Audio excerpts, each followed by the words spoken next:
Ngayon, malambot na po yung karne.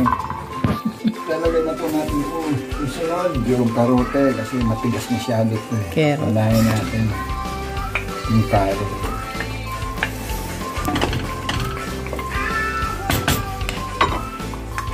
Ito natin na tigas po yung karne. Sabay-sabay natin sa okay. Ito si Master Chef. Panin natin kung ayos na ang lasa.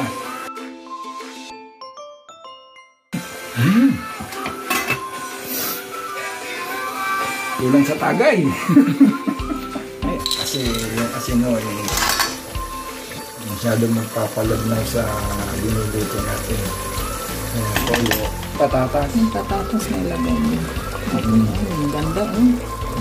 Ano nga pag naluto kasi yung malalim yung pinaglutuan ko kasi pressure cooker eh. Para madaling lumambot yung karne. Kasi kung niluto na hindi pressure cooker, matagal, sayang sa gas. Bumigay na po natin ang ating patatas. Ngayon, dahil susunod natin ilalagay yung red pepper. Galing mo naman pala eh. Pagkatapos, Wait for natin, sinuli natin ng konti about 3 minutes. Luto na po yung ating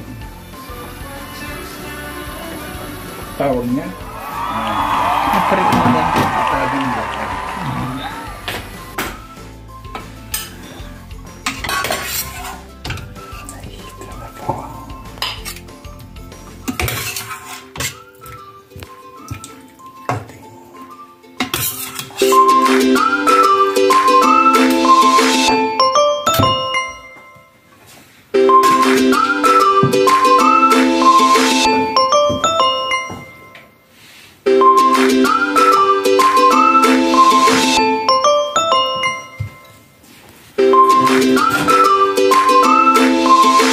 Ihalan na rin natin ang fritada.